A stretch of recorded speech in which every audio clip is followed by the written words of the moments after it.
to our society, a very brief one, an outline of what we have been doing. We were set up about 40 years ago to add to the history, obviously, the ongoing history, the other work that was done by other history groups, and we decided to specialise in the North Cork area, and also concentrate on, if you like, the political history of that area and of Cork generally, because this was an element that was not really dealt with by others. It was shied away from. We've published over 100 books and pamphlets and helped with a lot more. We concentrated originally on the traditions associated with Sliabh Rúchra, where we come from. And to that end, we published the poetry and the Aisling of Eoin Roa Sullivan in the original Gaelic script with translations, and also other poets of that era.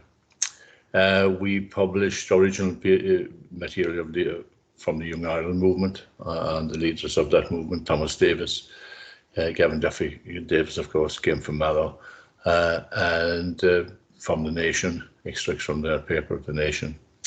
We published material from a very unique political movement in Cork, associated with William O'Brien and Canon Sheehan and D.D. Sheehan MP. That was the All for Ireland League and the Land and Labour League. This was really a unique movement to Cork and the wider area, but was very popular in Cork for a couple of decades.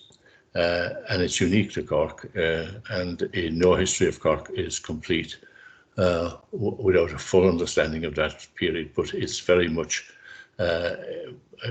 put in the background by most historians, and unfortunately by a lot of local historians as well. We published the memoirs of Sean Wylan, who was the leading figure in the independence movement in North Cork. Now, in the course of all this, we found ourselves increasingly at odds with the modern academic history, known as revisionism. And we saw that tendency as explaining away our history rather than explaining it, and using very dubious methods to do so. And to counter this, we simply decided to publish material where the people involved, as much as possible, explained what and why they were doing what they were doing. And to that end, for instance, our most ambitious project to date has been the reprinting of the Irish Bulletin, which was the daily paper of the first Dáil, which ran from November 1919 to December 1921. And this was the daily paper of the Dáil. And the suppression of the Dáil was what the war was all about. Now, it's incredible to us that this has never been reprinted, even though it's a mine of information about the war, the nitty-gritty of the war, a daily account of everything that they could lay their hands on, and they published it. It's history, from the horse's mouth, so to speak. This makes it a really invaluable contribution to our history generally, but also to local history throughout the country, because it deals with every area, every townland, every town, and what happened there. Now, the index, for instance, that we created for this gives you an idea of how comprehensive it is. It consists of over 12,000 items in the form of people, places, and miscellaneous items. And the writers, the main writers for it, included some of the best journalists of the time: Eskin Childers, Desmond Fitzgerald, Frank Gallagher.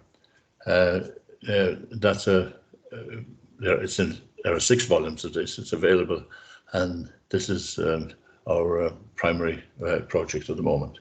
You can find out more on our from our website, which is aubanehistoricalsociety.com, and that has a number of our publications and items, and they're all downloadable and can be well searched. So that's a general introduction to what we do, and if you want any more information, just give us an email on jacquelineaubane@hotmail.com. Thank you very much.